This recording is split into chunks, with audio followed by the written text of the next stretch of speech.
Hi, and welcome to the very first episode of DDT Divas Podcast, Episode 1. The podcast where we discuss some of the things we love about wrestling pay-per-views and some of the things we hated about wrestling pay-per-views. I'm your host, Sade, DDT Divas Editor-in-Chief and Brand Creator. Due to our current world situation, I'm hosting this episode alone. But in the future, I will not be doing this podcast alone, and I'm going to welcome other podcasters and other creators to help me out and have a little fun. We hope you enjoy the show.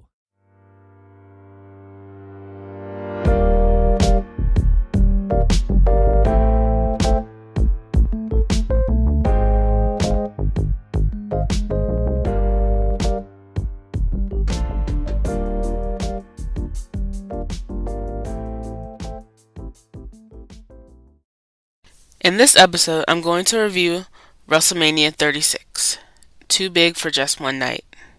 I'll start with a general breakdown and work my way to smaller details of things that I loved,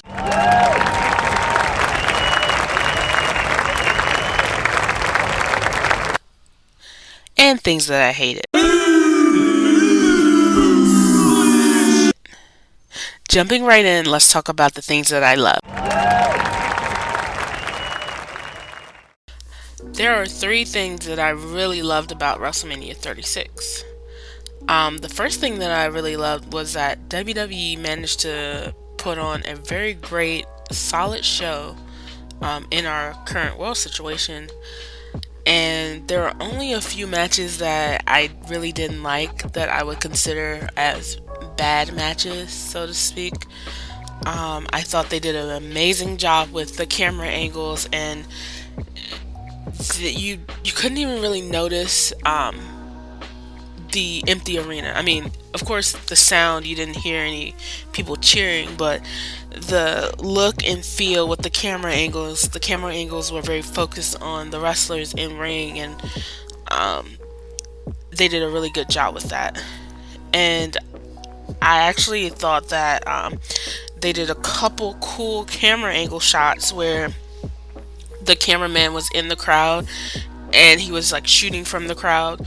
So I thought they did a really good job with that. The second thing that I loved about WrestleMania 36 was actually the opening to the show.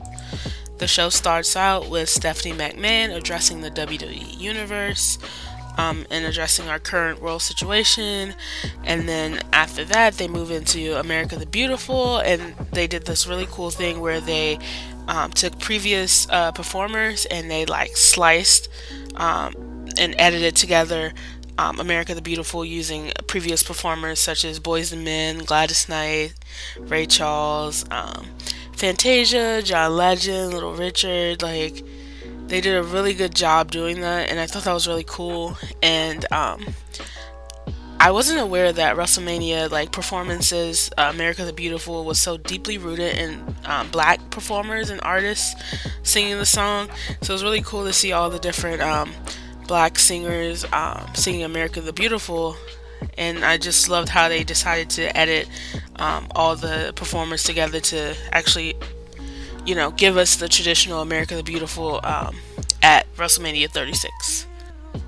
And after the America the Beautiful footage, we would get this amazing, cool, cinematic and opening to the show with all the wrestlers dressed up as pirates and fighting these sea monsters and creatures and skeletons or something. I think Kofi takes on a bunch of skeletons, a skeleton army, and Drew McIntyre claymores some kind of kraken or something, sea monster.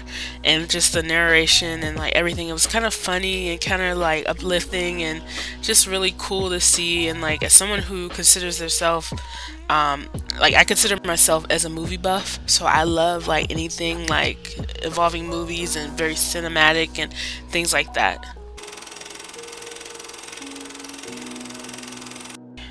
And most importantly, the opening really fit the pirate theme, which I'm not surprised that they stuck with the theme, even though they are shooting WrestleMania from the empty arena at the Performance Center. It was very like pirate based, and like which was the theme because they were going to be WrestleMania 36 was originally going to be in Tampa Bay. So I just thought it just felt like a very exciting, adventurous pirate movie.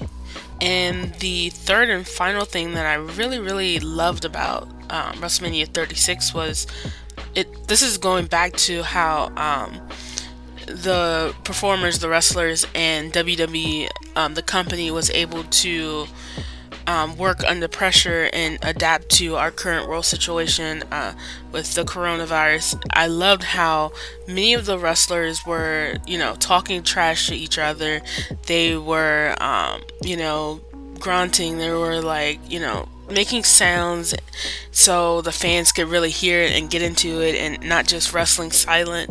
So I just love like the trash talk. Like there were a couple wrestlers who were like talking during the matches and did a lot of trash talking. Like I love the Kabuki Warriors. They were like very vocal in their match. They did a good job. There's some trash talking between like Kofi and Jimmy Uso and Liv Morgan and Natalya and Randy Orton and Edge. They like, they made it seem like they were hurting. Like they were very vocal.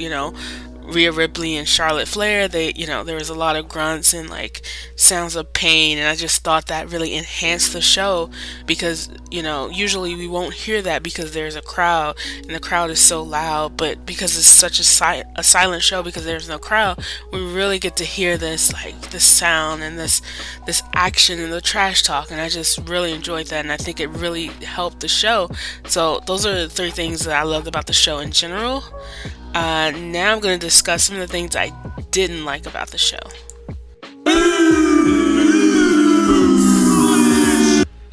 Now, talking about the things that I hated or didn't like, I would say there wasn't many things that I really, really didn't like, with the exception of probably like the WWE Championship match and the Universal Championship match.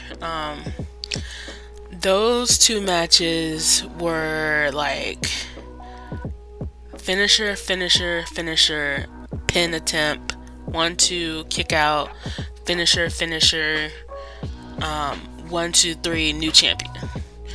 And like the Goldberg versus Braun Strowman match was like 2 minutes. The Brock Lesnar versus Drew McIntyre match was like 4 minutes, 5 minutes, and it just wasn't exciting. It didn't live up to the hype. I thought the matches could be a little bit better, instead of just finisher, 1-2, kick out, finisher, pin, 1-2-3, match over, new champion, like I kind of just said. But that really like is the only thing I really, really hated about WrestleMania 36. Of course, some people might they might have enjoyed the matches, they might have liked it, but I'm looking for an actual like well thought out story, an actual match, like. But I'm happy for Drew McIntyre. Like, I'm glad he's champ, but I wish we would have seen more. They would have done more with him, let him work with Brock a little bit more. Probably the second thing I didn't like was JBL on commentary. I am not a JBL fan because of reasons. His history of bullying other performers and co-workers, and also him saying like kind of like casual racist things, the same way Jerry the King Lawler does. He like makes these like racist, like casual racist comments on commentary, and for me that's just very off-putting. You have these wrestlers of colors, the Kabuki Warriors. We had Kofi, we had the Street Profits, and with the Kofi match, JBL was there doing the commentary, and with the Kabuki Warriors match, he was there. So I'm just not a fan of JBL in commentary.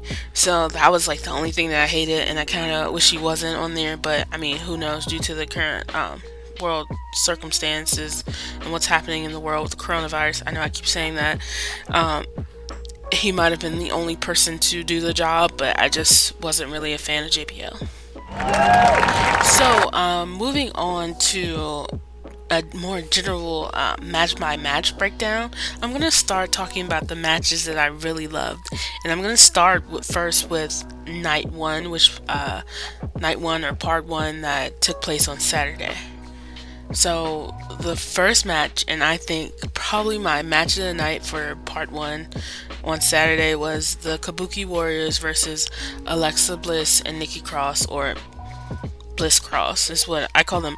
Bliss Cross. I know it's kind of hard to say, but I call them Bliss Cross. But that was probably my match of the night for Saturday. They just had a really good match.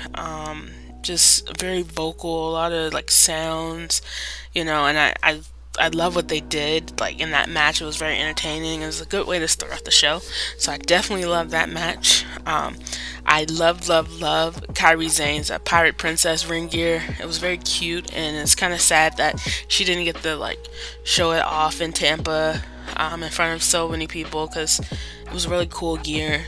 And the only thing that I did not like about that match was there was like this really kind of weird timed video cut where like Nikki is pinning Asuka and Kairi is on the top rope and she's about to jump off to do the insane elbow from the top rope, and like the referee like stops counting, or like there's just this really weird cut where she's like breaking up the pinfall and doing like at the count of 2.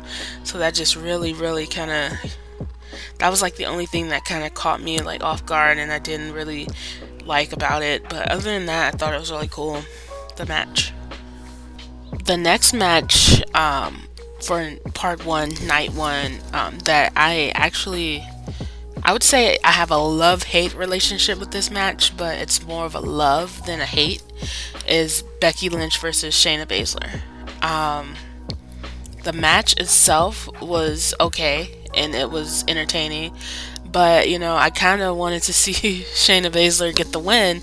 I want to see Becky Lynch drop the title and start chasing the title.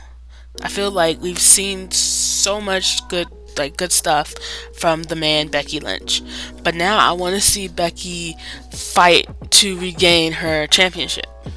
Like, I feel like for me there's not much I want to see Becky do as champion, but I would like to see her chase the title and try to win.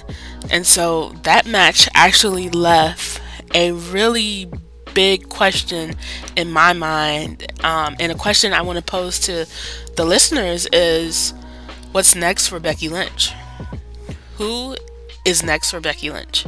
Like, can anyone on the current like Raw roster beat Becky?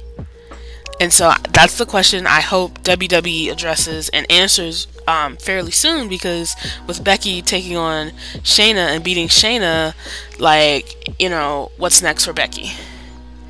The only thing I kind of didn't like or kind of hated, which is it's not related to the match, it's just the Becky Lynch truck entrance. I feel like we've seen that on Raw, and I feel like the WWE should have just waited till WrestleMania to debut the truck.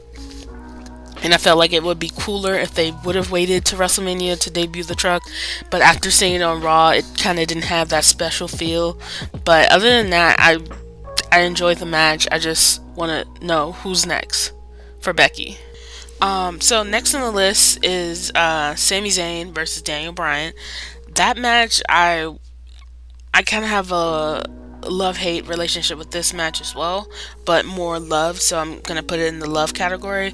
The match was solid, it was entertaining, like, Sami Zayn retains, and it was a good match. But what I didn't like is that the match kind of started off slow, because there's this there's at the beginning of the match, Sammy is like running around the ring, and like Daniel Bryan's like chasing him, and then like Nakamura is getting involved, and like Cesaro's getting involved, and they're like running around the ring. So that kind of like started the match off like slow for me, and kind of like took me out of the match. And I thought that I wanted to see more. The match was kind of quick, and I really wanted to see more.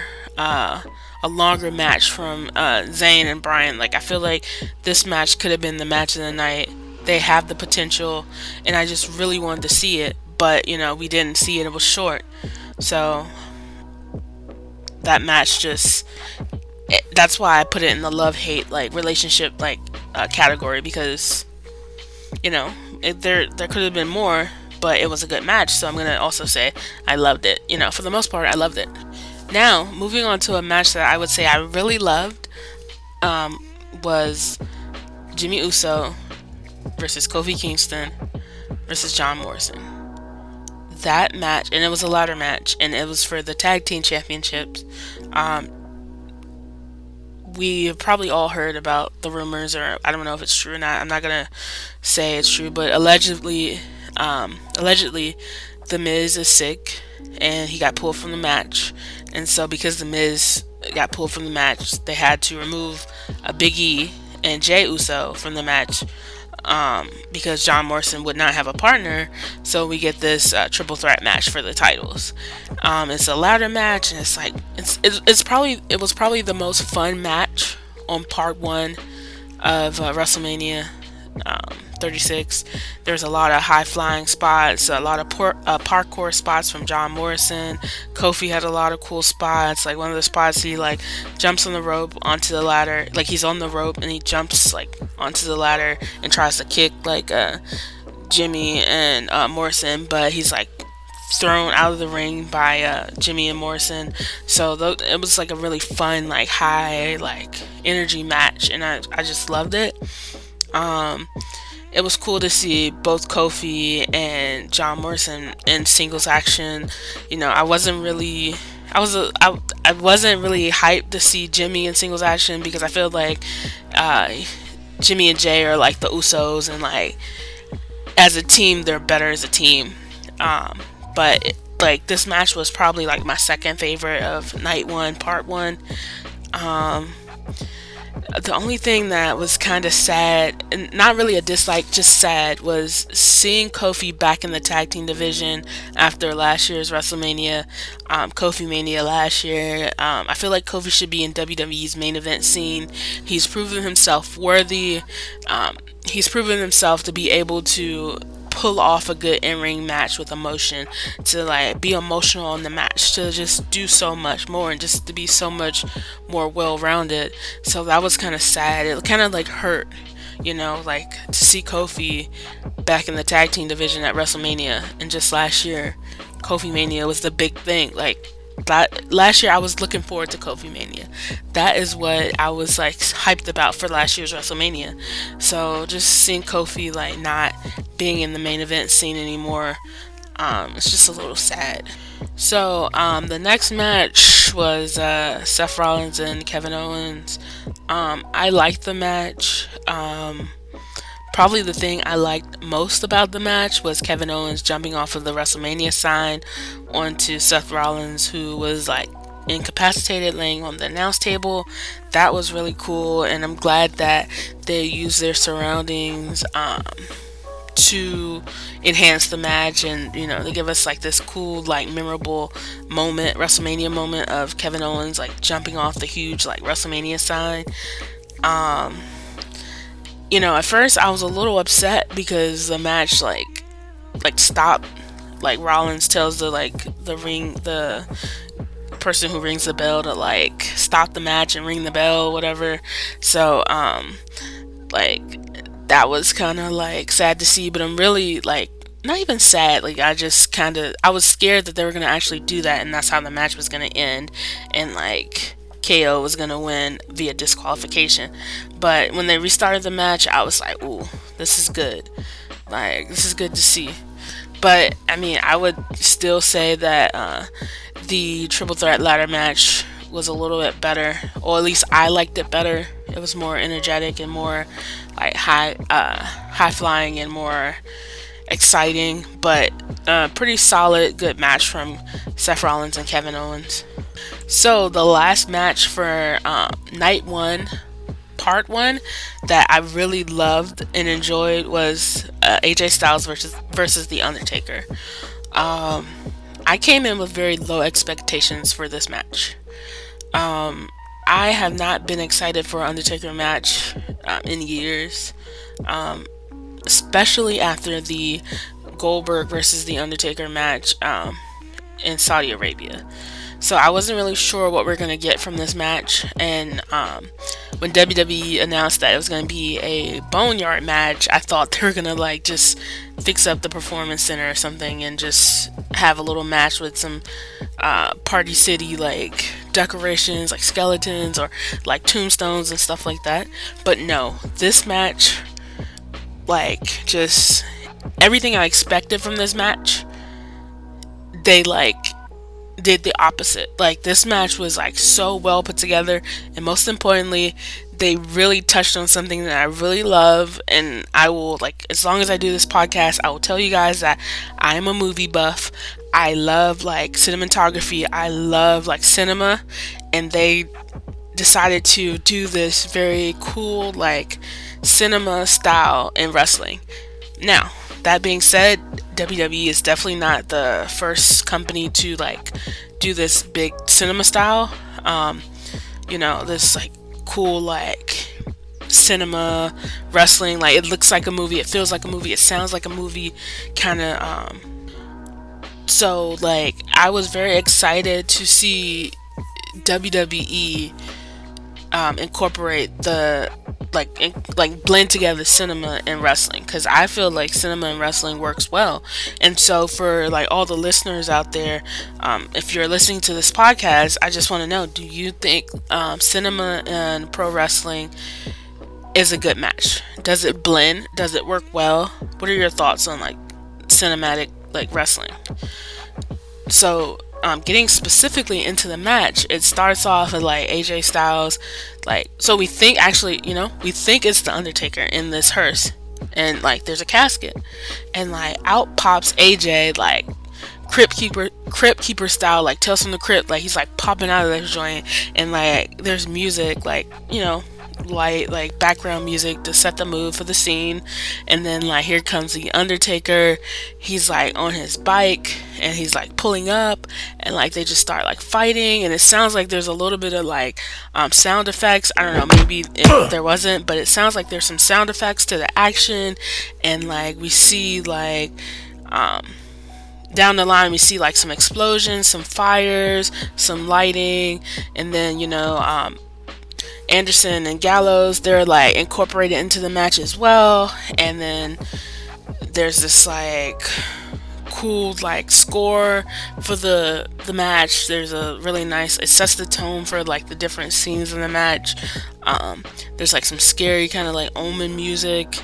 There's also some like rock, and like it's really cool, and I thought it really helped set the scene and the tone. So I really enjoyed that match, and there was like dialogue, like Undertaker had a couple cool lines and AJ had a couple cool lines, and just the camera angles and the cuts, and it was just a really great way to end part one, night one. There's this image of like AJ in the like grave, and Undertaker's like burying him, and like he like reveals this like tombstone that's like AJ Styles 1977 to like 2020, and then there's like AJ's hand like sticking out of like the grave. So I thought that was like a cool way to end night one, and it was something I really enjoyed, and like it was different, and I liked that it was different, and I thought it was the best way to end night one.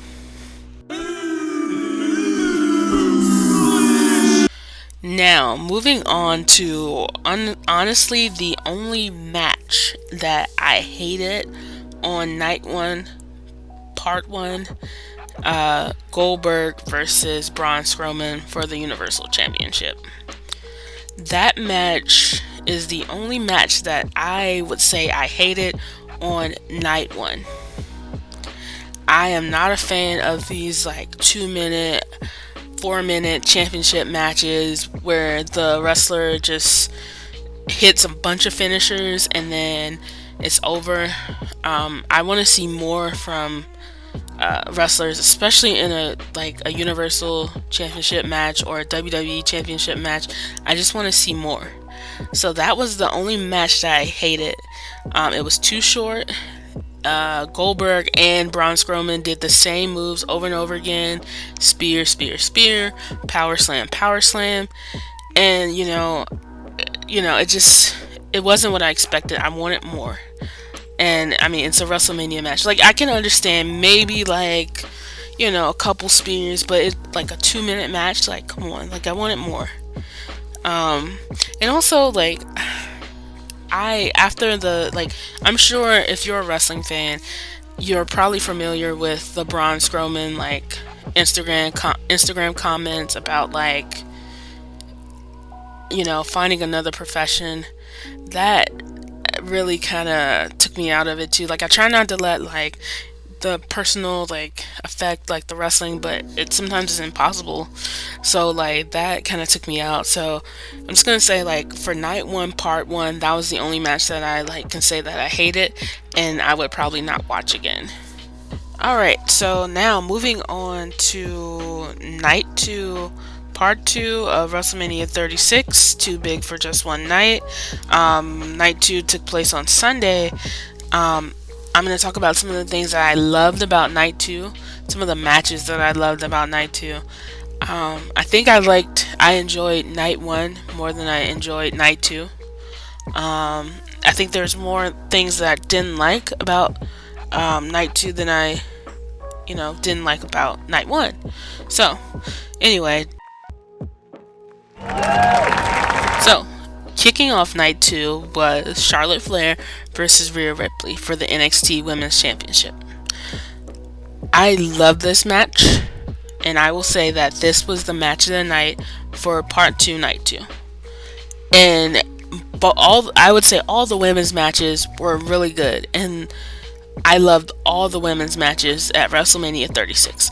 And I will go on to say this, that maybe, not even maybe, all the women's matches were solid and strong and were the best matches on the WrestleMania 36 card.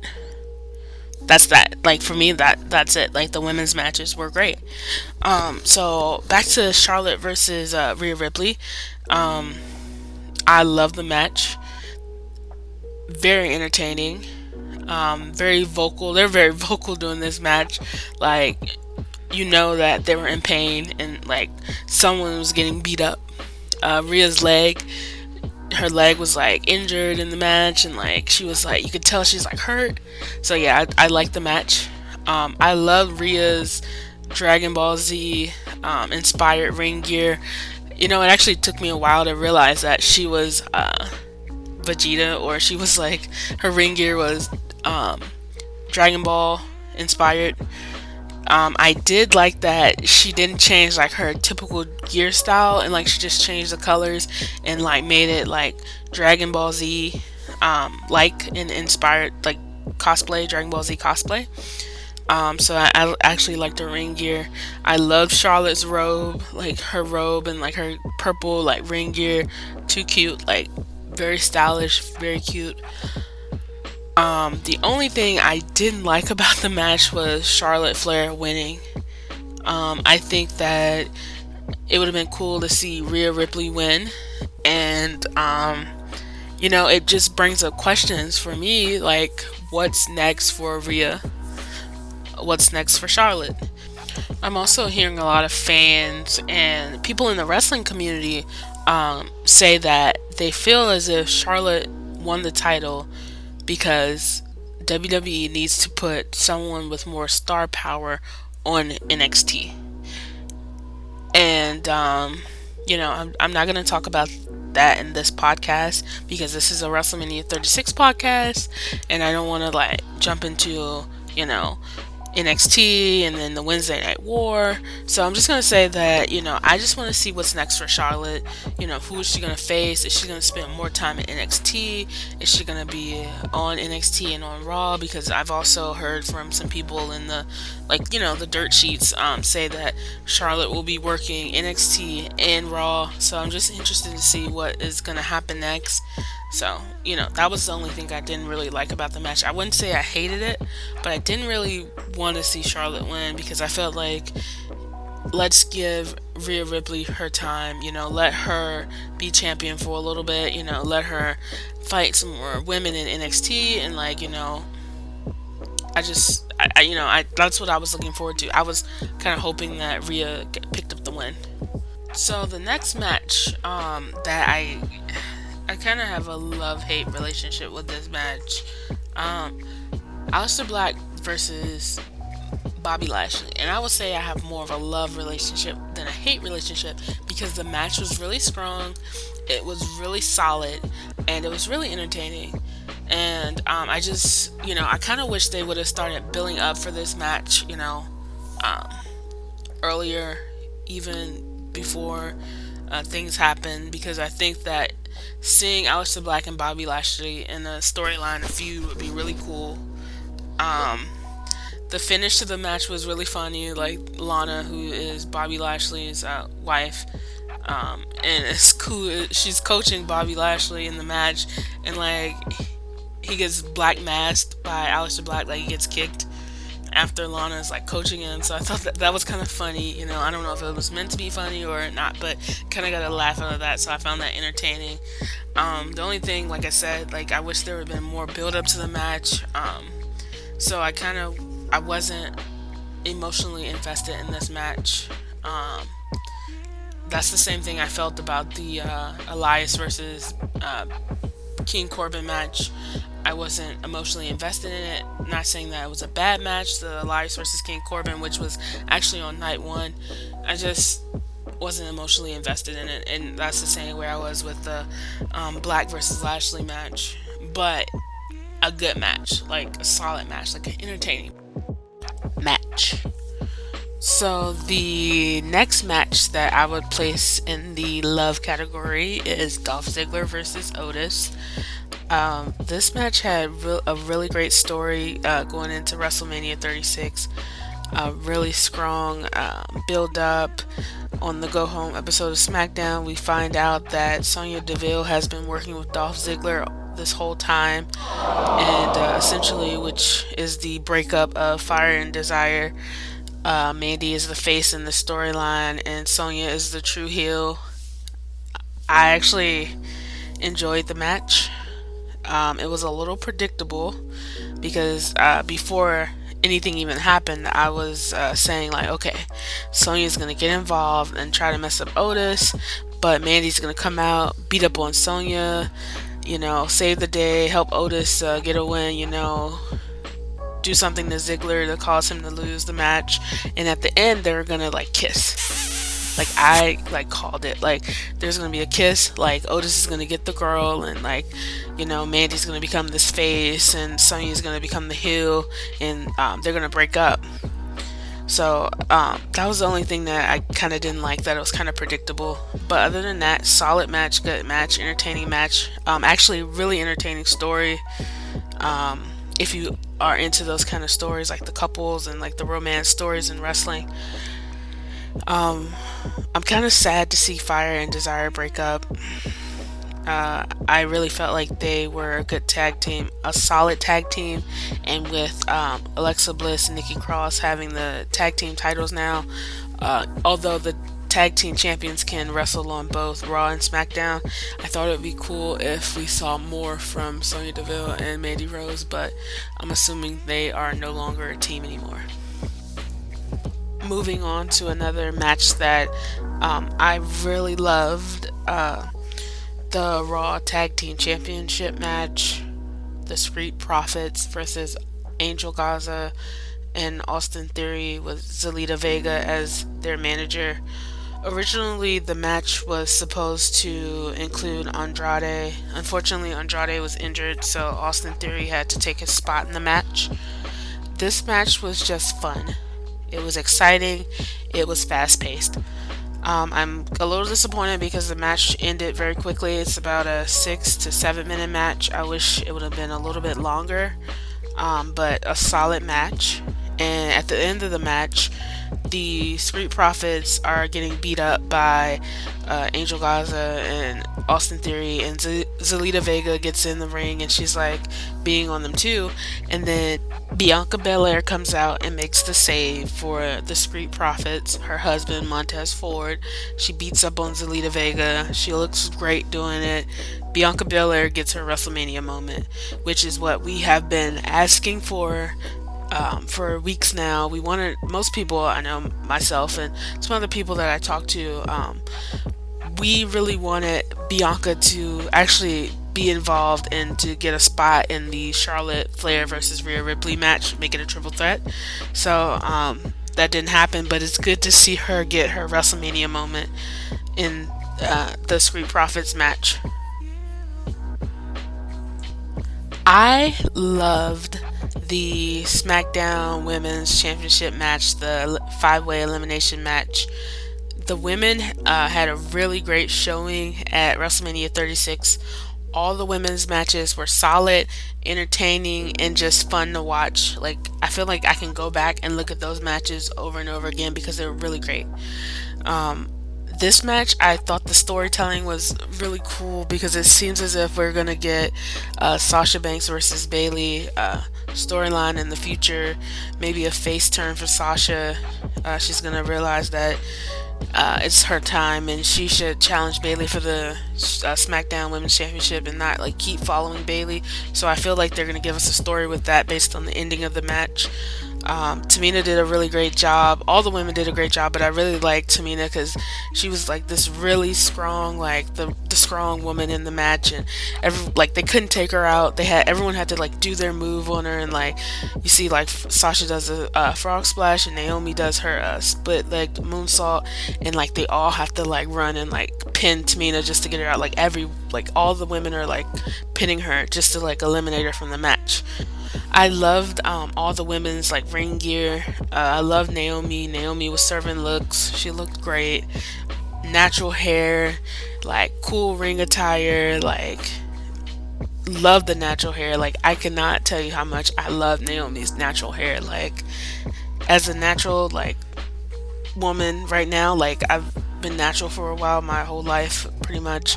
Just seeing a black female wrestler with natural hair is like so cool, and to see her like have her natural hair at the Royal Rumble and then again like at WrestleMania, it's like so cool. Sasha always looks amazing. Her jacket was like really cool. She's the boss. So, you know, just great match, great looks, just great. Well, there were a lot of things that I did like about WrestleMania 36 Part 2, Night 2. There were also things that I did not like. 3 matches in particular that I didn't really like, or I kinda like liked it but mostly did not like the match. The first match, number 1, Brock Lesnar versus Drew McIntyre for the WWE Championship. We should all expect this to happen with the Brock match. I mean, actually I didn't expect it. I did, but I didn't, because Brock has had a couple like okay matches, with the exception, like recently, a couple okay matches with the exception of like Ricochet, which was like a minute.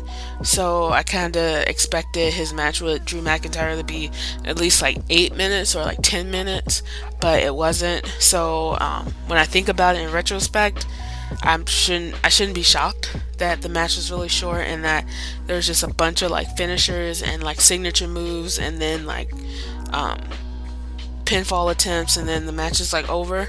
I was just, hoping that we would get more from that.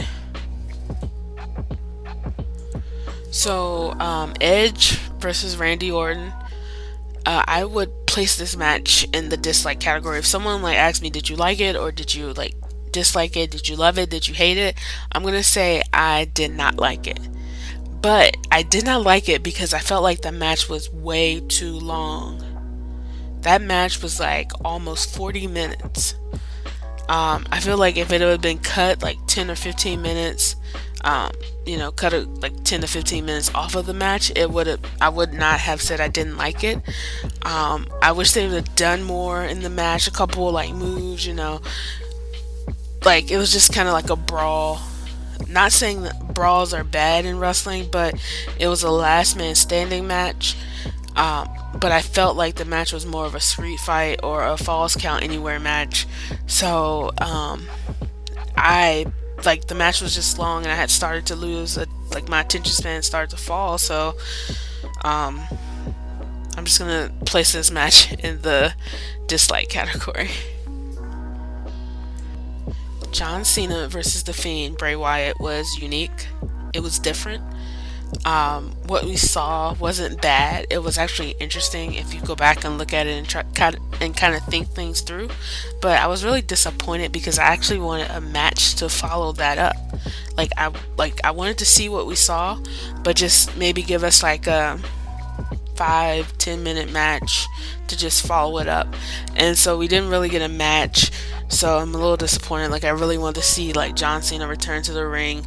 But I kind of wonder if like he has some kind of like big movie star contract that will not allow him to actually wrestle, and so that's why they did what they did. I mean, one of the reasons why they did what they did, because sometimes you hear that movie stars get these contracts and you can't get hurt, you can't get injured.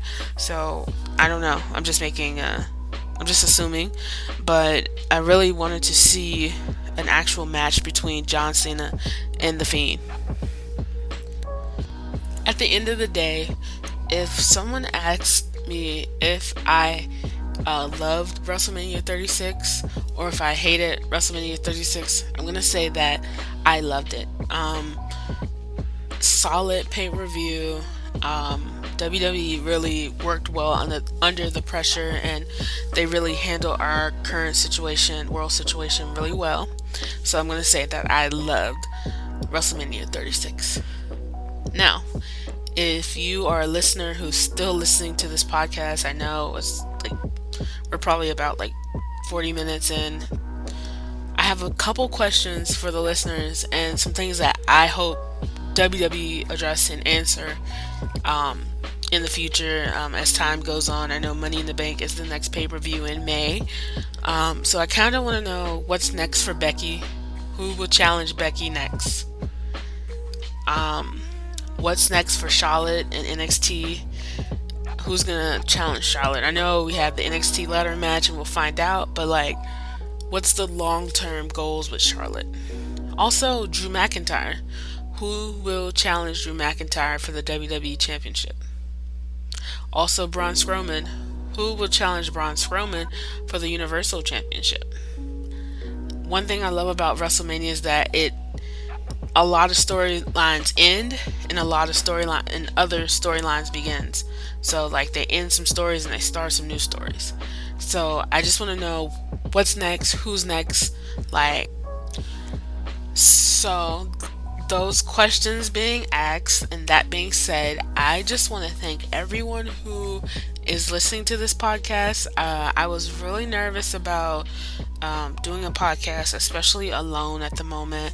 I know once everything goes back to the normal routine, I will be able to probably get a couple people on the podcast, people that have been helping me with DDT Divas. But at the moment, right now, it's just me alone. So I just want to thank you for listening. If you listen to this podcast, I hope you like it. I try to do something different with the music in the background and with the special effects. I hope it's not too cheesy or too weird for a wrestling review podcast. And if you like the podcast, please subscribe to the podcast. Subscribe to DDTDivas.com. Subscribe to the podcast on YouTube.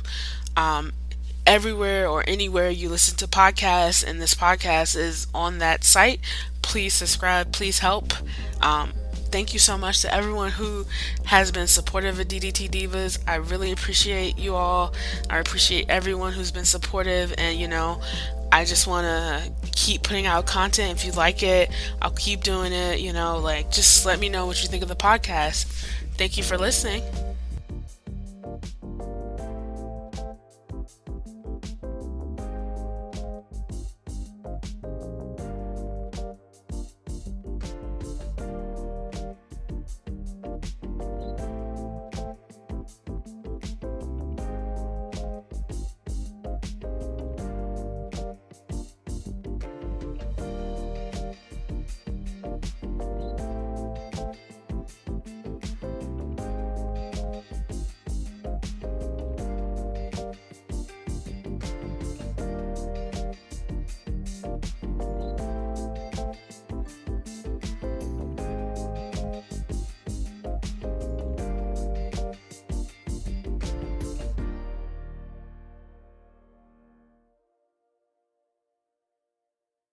We hope you have enjoyed the show.